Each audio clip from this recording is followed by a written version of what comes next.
इस बीच केंद्रीय मंत्री रविशंकर प्रसाद ने साफ कर दिया है कि भारत में बिजनेस करने वाली सोशल मीडिया साइट्स को भारत के संविधान का पालन करना ही होगा। ट्विटर को लेकर काफी विवाद चल रहा है। गाजियाबाद में एफआईआर दर्ज होनी शुरू भी हो गई है। हमारे साथ है केंद्रीय सूचना और प्रौद्योगिकी मंत्री, आईटी मिनिस्टर, जिसे भारत में लोकप्रिय रूप से कहते हैं, रविशंकर प्रसाद। रवि सर, गाजियाबाद में एफआईआर शुरू हो गई। आपने जो दिशा निर्देश जारी किए थे, एक टाइम समय सीमा निर्धारित की थी, अब लगता है जिन्होंने पालन नहीं किया उनको झेलना पड़ेगा। देखिए, इसको गाजियाबाद के केस से आप न जोड़िए। हमने 25 फरवरी को ये गाइडलाइन इशू किया जिसका आपको पालन करना था।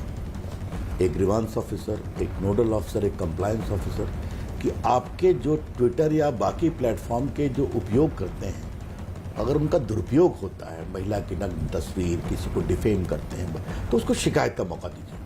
भारत सरकार नहीं है, और वो शिकायतकर्ता आप बनाइए जो 15 दिन में उसको निस्तारण करे। काफ़ी लोगों ने मान लिया।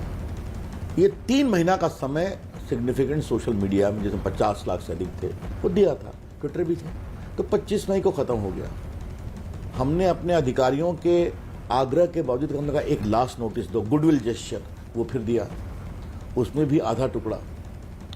तो ये रूल 7 गाइडलाइन का अमिताभ जी क्लियर है कि अगर आपने इसका पालन नहीं किया तो आईटी एक्ट की धारा 79 के अंतर्गत जो परिणाम होंगे और बाकी आपराधिक कानूनों के वो लगेंगे। तो ये कानून के अनुसार ये स्थिति आई है, उसमें हमारी कोई भूमिका नहीं है, न गाजियाबाद केस की भूमिका है। तो ये आपको समझना चाहिए। और उसमें एक बड़ा सवाल ये है कि अगर भारतीय आईटी कंपनी अमेरिका जाती है तो वहाँ का कानून पालन करती है कि नहीं। अगर भारत की दवा बनाने वाली कंपनी अमेरिका में दवा बनाती है तो कानून का पालन करती है कि नहीं। तो भारत में आप सैकड़ों करोड़ रुपया कमाते हैं, आपका स्वागत है। 100 crore Twitter, Facebook, WhatsApp, LinkedIn के यूजर्स हैं, अच्छी बात है। आप बिजनेस करिए, पैसे कमाइए, नरेंद्र मोदी जी की आलोचना करिए, रविशंकर की करिए, लेकिन भारत के संविधान को तो मानना पड़ेगा, भारतीय कानून को तो मानना पड़ेगा। ये एक बात मैं कहूँगा। और दूसरी बात जो आपके दर्शकों के लिए जानना बहुत ज़रूरी है, ये कंपनियां हमें लोकतंत्र का ज्ञान न दे। भारत का लोकतंत्र बहुत मजबूत है, संविधान है, जनता के द्वारा चुनाव होता है। आसाम में भाजपा हारती है, बंगाल में जीतती है, बंगाल में हार जाती है। बहुत आज़ाद न्यायपालिका है। अभी आप देख रहे हैं कोविड में कितने कड़े कड़े सवाल उठाए गए। आज़ाद मीडिया है, अमिताभ बाबू बैठे हुए हैं, भारत सरकार के वरिष्ठ मंत्री सवाल पूछ रहे हैं, अब पब्लिक है। तो ये जो हमें कुछ लोग प्रॉफिट कमाने वाली कंपनी अमेरिका से हमें ज्ञान देती है लोकतंत्र का, ये कृपा करके ना दें। जैसे टूल किट का मामला हुआ था कुछ दिन पहले, उसके ऊपर भी एफआईआर दर्ज हुई थी, आपको याद होगा। हमारे कई वरिष्ठ नेताओं के जो वेरिफिकेशन थे उसको गायब कर दिया गया, और अब गाजियाबाद में हुआ है। तो आपको लगता नहीं है कि एक वन साइडेड कंप्लायंस चल रहा है वहाँ पर? नहीं, मेरा कहना दूसरा है। आप प्लेटफॉर्म हैं तो मतलब आपका अपना कोई विचार नहीं है ना। जो आपके यूजर्स अपना विचार रखते हैं, एक दूसरे आप देते हैं। हाँ, अगर कोई बिल्कुल आतंकवाद को प्रमोट कर रहा है, हिंसा फैला रहा है, या किसी महिला की गरिमा पर चोट पहुंचाई जा रही है, हम समझ सकते हैं। लेकिन अगर आप स्वयं निर्णय करेंगे क्या जाएगा क्या नहीं जाएगा, क्या मैनिपुलेटेड है क्या मैनिपुलेटेड नहीं है, तो ये सवाल तो उठेंगे।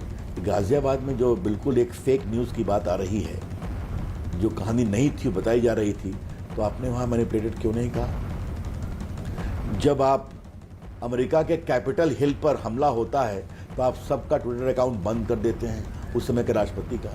जब यहाँ लाल किले पर हमला होता है, तो ये आपके किसान आंदोलन में, और नंगी तलवार लेकर के टीवी 18 पर भी दिखाया जाता है आपके कार्यक्रम में, तब तो आप कहते हैं ये बोलने की आज़ादी है, जबकि लोग मार रहे हैं पुलिस वालों को, 20 फीट गड्ढे में फेंक रहे हैं। ये दोहरे मानदंड नहीं चलेंगे।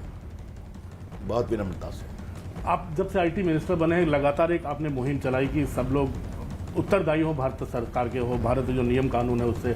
आपने कई बार ट्विटर से लेकर व्हाट्सएप, फेसबुक, सबको आपने नोटिस ही भेजा है। समय सीमा खत्म हो गई, सारी कंपनियों ने मान लिया, ट्विटर अभी भी नहीं मान रहा है। अब क्या चाहेंगे आप लोग? अब ट्विटर क्या करें? देखिए, मुझे एक बहुत साफ, बहुत विनम्रता से कहना है, हम भारत सरकार से कोई कंप्लायंस नहीं अपेक्षा करते हैं। भारत के कानून और भारत के संविधान, इस बात को समझना बहुत जरूरी है। और अमिताभ बाबू, ये जो विषय है, ये मोदी जी की सरकार बनाम ट्विटर नहीं है, नहीं भाजपा बनाम ट्विटर है। ये ट्विटर बनाम जो उसके यूजर्स हैं, जिनका दुरुपयोग होता है, मिसयूज होता है, एब्यूज होता है, उनके अधिकारों की लड़ाई है। इस बात को समझना बहुत जरूरी है। अब जहां तक आपने बात की, कानून क्या कहता है ट्विटर जानते हैं। सरकार का विचार था, जो हमने बता दिया कि हमने अंतिम नोटिस दिया, पूरा कंप्लायंस नहीं हुआ, तो अब नहीं किया तो जो भी कानून का परिणाम है वो आपके सामने है। एक बात उठती है रवि सर बार बार की, जैसे नाइजीरिया ने ट्विटर को बाहर कर दिया, चीन ने ट्विटर को बाहर कर दिया, तो अगर ट्विटर इतने सारे नोटिस देने के बाद, इतने सारी चेतावनी देने के बाद, अब कानून, अब इस गाजियाबाद की घटना के बाद भी क्या सरकार क्या इसको लेकर कुछ अपना रुख नहीं दिखाना चाहिए? ट्विटर को हम क्यों नहीं बंद कर दें? मैं आपको स्पष्ट करता हूं, नरेंद्र मोदी की सरकार बंद करने में विश्वास नहीं करती है। ये लोकतंत्र है ना, ये कंपनियां आए, पैसा लगाएं, सब कुछ करें, अच्छी बात है, मुनाफा भी कमाएं। और मैं मानता हूं कि बहुत सारे सोशल मीडिया कंपनी अवसर भी दिया है, लेकिन आप भारत का कानून क्यों नहीं मानेंगे? अब आजकल कुछ लोग ये स्वर दे रहे हैं कि इन कंपनियों के कारण क्या भारत के बिजनेस साख पर असर पड़ेगा। ये कौन सा तर्क है भाई? कभी कहेंगे कि बोलने की आज़ादी के ठेकेदार हम ही हैं। अमिताभ बाबू, मेरा एक ट्वीट है कि 2021 में 21 बिलियन अधिक पूंजी निवेश हुआ है हमारे आईटी और कम्युनिकेशन में। दुनिया वालों को बहुत विनम्रता से बताऊंगा, भारत एक बहुत बड़ा बाजार भी है, 130 करोड़ आबादी है, 126 करोड़ प्लस आधार कार्ड है, 70 करोड़ से अधिक लोग इंटरनेट का यूज करते हैं, 70 करोड़ स्मार्टफोन है, आपके पास भी है, जो मिनी कंप्यूटर है। आज भारत डिजिटल पेमेंट में दुनिया का नंबर 1 देश बना है। आप देख रहे हैं स्टार्टअप मूवमेंट आया है, तो ये दुनिया की कंपनी इसीलिए आती है कि भारत एक बड़ा बाजार है, और वहाँ है, स्वागत है। उसमें ट्विटर भी है, इसलिए स्वागत है। ईस्ट इंडिया कंपनी ना बने। विनम्रता से ईस्ट इंडिया कंपनी को गुजरे जमाना हो गया। उनका क्या तर्क था? मुनाफा भारत से कमाएंगे, कानून इंग्लैंड कमा लेंगे। ये अब नहीं चलेगा। रवि सर, भारत नरेंद्र मोदी की अगुवाई में अमिताभ बाबू अपनी डिजिटल संप्रभुता से समझौता नहीं करेगा। रवि सर, दिशा निर्देश ऐसे कोई सख्त नहीं आप लोगों ने बनाए आपने कि compliance officer, nodal officer, grievance officer और भारत का पता देने को कहा है। सारी कंपनियां मान गई, तो कानून ज्यादा सख्त नहीं है, मंत्री बड़ा सख्त है, पीएम भी बड़े सख्त हैं, तो फिर ये सख्ती क्यों नहीं समझ पा रहा है? नहीं, हमें आप एक चीज बताइए, आपने अच्छा कहा कि एक नोडल ऑफिसर, एक ग्रीवांस ऑफिसर या एक कंप्लायंस ऑफिसर के लिए कोई यूपीएससी की परीक्षा करनी पड़ेगी आईएएस आईपीएस की तरह, प्रिलिमिनरी एग्जामिनेशन, फाइनल एग्जामिनेशन? ये क्या मतलब है? इसका मतलब क्या है? हम फिर जानना चाहते हैं। तो कहीं ना कहीं नियत पर सवाल तो उठेगा। अब उनके द्वारा कभी ये कहा जा रहा है कि हमारे कंसल्टेंट ने एडवाइस किया है कि जब तक आप भारत का दफ्तर नहीं स्थापित कर लें, तब तक चीफ कंप्लायंस ऑफिसर नहीं बना सकते आप। अब ये कौन सा तर्क है? ये ठीक नहीं है। एक ओरिजिनेटर की बात हो रही थी, व्हाट्सएप मान गया है, तो किसी देश की जनता को जो सरकार ने दिशा निर्देश दिए हैं, उसके बाद ऐसा तो नहीं है कि जो नॉर्मल बातचीत कर रहे हैं व्हाट्सएप पे, जो नॉर्मल फेसबुक पे इंटरेक्ट कर रहे हैं, उनको कोई डरने की जरूरत है कि उनकी प्राइवेसी में दखल हो जाएगा? आपने बहुत ही अच्छा सवाल किया है। आपके चैनल पर अमिताभ बाबू के सामने मैं व्हाट्सएप के भारत के सारे उपयोग करने वालों को आश्वस्त कर रहा हूं कि भारत के व्हाट्सएप के ऑर्डिनरी यूजर को कुछ नहीं परेशान होने की जरूरत है। ये आईटी मंत्री का आश्वासन है।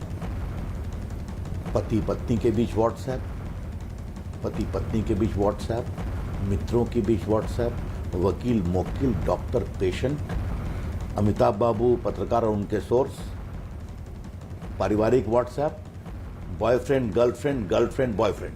समझ गए आप? इस पर हमें कुछ नहीं कहना है। हमने क्या कहा है? ऐसे मैसेज जो वायरल हो चुके हैं, जिसके कारण दंगा हो रहा है, हिंसा हो रही है, मॉब लिंचिंग हो रही है, एक महिला को नग्न रूप से या बाकी का दिखाया जा रहा है, या किसी बच्चे का यौन शोषण दिखाया जा रहा है, ऐसे मामलों में आपको बताना पड़ेगा खुराफात किसने शुरू की, और जब बाकी कानूनी व्यवस्था जो है वो उसमें प्रभावी नहीं हो पा रही है। और अगर ये वायरल मैसेज बाहर से आया व्हाट्सएप पर, तो हिंदुस्तान में खुराफात पहले किसने शुरू की? ये तो लोकहित में हम मांग रहे हैं। और जो हमसे पूछते हैं कि डिक्रिप्ट करना पड़ेगा। तो याद है ना आपको, कैम्ब्रिज एनालिटिका को 5 लाख फेसबुक का भारतीयों का हिसाब दे दिया गया था, और मैंने CBI की इंक्वायरी कराई थी, तो कंपनी ही बंद हो गई। ये बताइए कि आजकल व्हाट्सएप की प्राइवेसी पॉलिसी में जो है ये कहते हैं कि नहीं कि हम अपने बिजनेस एसोसिएट से शेयर करेंगे, लेकिन अमिताभ जी हम एक विषय प्राइवेसी का उठाना चाहेंगे आपके दर्शकों के लिए। प्राइवेसी का मतलब क्या है? हम निजता का पूरा सम्मान करते हैं, सुप्रीम कोर्ट के फैसले का मैंने स्वागत किया, लेकिन मैं कुछ आपके दर्शकों के लिए कुछ विचार के मुद्दे छोड़ना चाहता हूं। आप क्या खाते हैं ये आपका निजी मामला है। आप होटल में जाएंगे, बिल आएगा तो उसने मालूम कर लिया कि आपने क्या खाया। आप कहाँ यात्रा करेंगे आपका निजी मामला है, लेकिन जिस दिन आप मुंबई जाएंगे तो प्लेन से लेंगे तो टिकट डिजिटल है। दिल्ली हवाई अड्डे पर आपका सिक्योरिटी चेकअप होगा तो वो आपकी फ़ोटो आएगी तो डिजिटल है। रेल से जाएंगे तो टिकट डिजिटल है। तो फिर आप साइकिल करते हुए मुंबई जाइए अगर आपको प्राइवेसी की इतनी चिंता है। प्राइवेसी का मतलब है आपकी सेक्सुअल लाइफ, आपका मेडिकल रिकॉर्ड, आपका इनकम रिकॉर्ड, आपके बच्चों की प्राइवेसी, आपके निजी पारिवारिक मामले, ये प्राइवेसी है। एक मिनट और सुनो, मैं इलेक्शन लड़ता हूँ तो मुझे अपना पूरा देना पड़ता है ना प्रॉपर्टी का डिटेल, और आप लोग दिखाते हैं ना टीवी पर कि रविशंकर प्रसाद की ये कमाई है, ये पढ़ाई है, पत्नी की। MP बनी है तो लोकसभा के स्पीकर या राज्यसभा के चेयरमैन को देना पड़ता है कि नहीं देना पड़ता है? मिनिस्टर बनते हैं तो PM को देना पड़ता है। ये सब वेबसाइट पर है, तब कहाँ है प्राइवेसी? तो दिक्कत क्या है कि जो पहले राइट टू इंफॉर्मेशन के पैरवीकार थे कि रविशंकर प्रसाद फाइल में क्या लिखते हैं वो भी मिलना चाहिए, वो आजकल राइट टू प्राइवेसी के झंडा लबरदार हो गए। रवि सर, आखिरी सवाल चलते चलते, गाजियाबाद में जो हुआ, अब तो माना जा रहा है काफ़ी फैब्रिकेटेड है, वो जितने विजुअल थे वो भी फैब्रिकेटेड थे। सरकार ने अपना केस कर दिया वहाँ पर।